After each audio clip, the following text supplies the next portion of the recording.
Greetings, fellow tarot travelers, tripping through the tetrahedral triptych of cards I shall lay before you.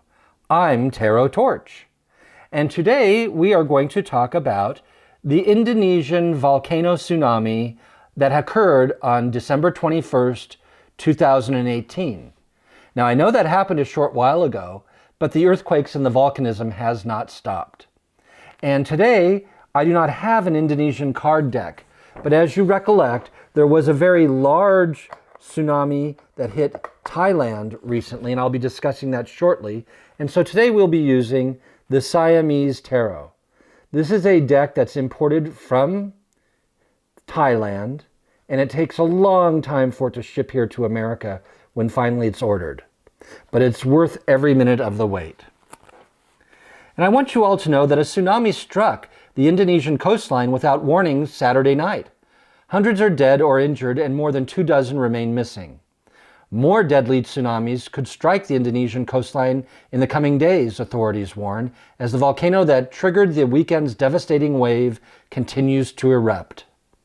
Officials say that if it were caused by an earthquake, the seismic activity likely would have prompted evacuation alerts. Unfortunately, the tsunami came without warning, while many were on the beach celebrating the holiday weekend, killing at least 373 people. Hundreds more are injured and more than 24 people remain missing. A band playing a concert near one of the affected beaches was swept away, killing 3 of the 4 band members. 611 homes, 69 hotels and villas, 60 small shops, and 420 boats have been destroyed. Authorities are warning residents of possible further tsunamis if the volcano continues to erupt. It is not clear at this stage whether part of the flank of the volcano has collapsed with material entering the sea and pushing water ahead of it, or if movement on the flank has triggered a rapid slump in sediment under the water surface. The latter at this stage appears to be the emerging consensus, but the effect is the same. The water column is disturbed and waves propagate outwards. Anak Krakatau has seen increased activity in recent months. Indonesia's geological agency says the volcano erupted for 2 minutes and 12 seconds on Friday, creating an ash cloud that rose 400 meters above the mountain. It is recommended that no one be allowed within 2 kilometers or 1.2 miles of the crater. High seas as the result of the full moon might have contributed to the strength of the waves, the disaster management agency said. Is this just the beginning of a trend of volcanic-related earthquakes and tsunamis for Indonesia? Is Southeast Asia, the South Pacific, and Japan the currently active area of the Ring of Fire, which is now going into an eruption cycle? Are we going to see sudden and cataclysmic island formations and island submersions in the next few coming years? Will there be more deadly tsunamis like this one and the one that struck in September when more than 2,000 people died, when a powerful earthquake struck just off the central Indonesian island of Sulawesi, setting off a tsunami that engulfed the coastal city of Palu, or like the 26th December 2004, when a series of huge waves, triggered by a powerful earthquake in the Indian Ocean, killed about 228,000 people in 13 countries, mostly in Indonesia. Well, these are some very big questions. And of course, no one knows exactly what Mother Earth is going to do at any given moment. And when we don't have answers, it's time to ask the cards and see what they have to say. And I've chosen the Siamese cards because Siam is the old name for Thailand, and Thailand, as you recollect, has been hit by a tsunami in the past.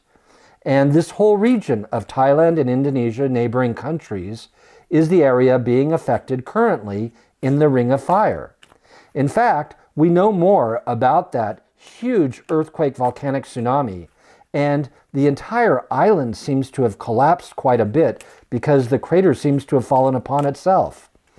But you know, information is very scant, and some of the sources I have are not well, they're not with the USGS or what have you. So I just want to put that out there. But in truth, these things can be very destructive and kill many people. And that's the sad part of it. And we want to know what is going on in that part of the world. So our cards are the Three of Swords, the Queen of Cups, and the Empress. Now, this deck is a Rider-Waite-Smith style deck. It is not a Marseille deck, but I don't have a Southeast Asian Marseille style deck. I do have one of Sri Lanka. Maybe I should have pulled that one out, or I'll pull that out next if there's a follow-through. Neither of them really are about Indonesia. But we can get a clear reading with this deck and a clear understanding. And here we have the Three of Swords, which does represent a very cataclysmic and disruptive betrayal, where the Earth Mother is gobbling up her beaches and her children. This is the kind of card that does speak of disasters. The next card we seem to have is the Queen of Cups. And if you look closely, the ocean is behind the Queen of Cups. And she is on the beach where these tidal waves did occur. The Queen of Cups speaks of the ocean. And the next card is the Empress, which speaks of the land. The Empress is the card associated with all land formations, national boundaries, and it would involve the natural features of things as volcanoes, because the Empress is in charge of making sure that all of nature is operating correctly, everything in its place, and everything in the right proportion. So here we have a discussion about some kind of betrayal of the sea and of the earth. Now, it's not that an earthquake happens for the sake of betrayal, or the people of Indonesia need to learn about betraying others. That's not what's being said here. What the Three of Swords really implies in this instance is an undermining of the integrity or the stability of a situation. It's as though the carpet was yanked out from people. And the Queen of Cups says it happened in the ocean, and the Empress said it happened on the land. And that this is a serious, serious problem, or we wouldn't have the Three Swords in the equation. Well, let's pull out another card and see what the nature of this disasterism is. We have the Nine of Cups.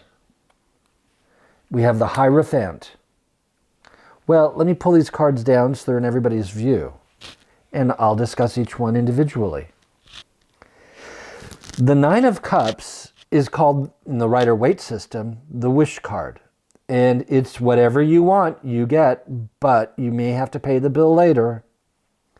And the Hierophant, in this case, because we're dealing with Thailand, is the symbol of the Buddha, because he would be the great spiritual leader of that region.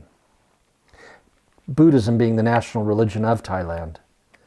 And so here we see that there was some kind of a betrayal where people were getting what they wanted, and the betrayal was in opposition to the principles of morality.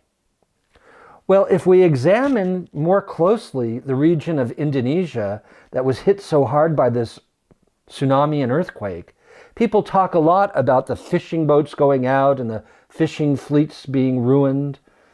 Folks, I don't know how to tell you this. You may eat fish, but fishing is a cruel sport. You're dealing with the desertification of the ocean. You're dealing with animal torture and killing. And many of these beach resorts in places like Indonesia are for rich European, American, Australian tourists, but the local people are starving to death in many instances, or at least at poverty level. And so we see that there is a betrayal going on in the morality of the society, and there is a betrayal because everybody's getting what they want. And you've possibly heard of the enormously dark nightlife that exists in Thailand, Indonesia, and other countries in Southeast Asia, where the tourists' sexual needs, drinking needs, other needs are fulfilled at a price. And yet the price is much more dear than we realize with the Buddha being present. It is my estimation, looking at these cards, that there is some kind of spiritual lesson in all of this. Something went wrong with humanity, and there was a fundamental betrayal. A betrayal against the lotus flower. A betrayal against the spirit of truth and righteousness. And that somehow, by getting what they wanted and manufacturing as they please, killing whatever fish they chose, there was a disruption in the sea and on the earth. Should we really be surprised? I think this demands further looking into with future readings, but there is a connection to all of life. There is karma, and karma is this very powerful but subtle force that seems to be interactive with all our daily activities.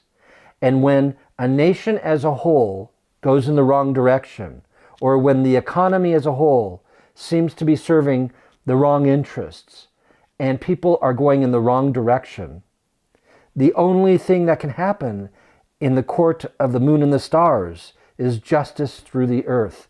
And the Earth Mother is precise and exact. And none of this, in my estimation, looking at these cards, is accidental.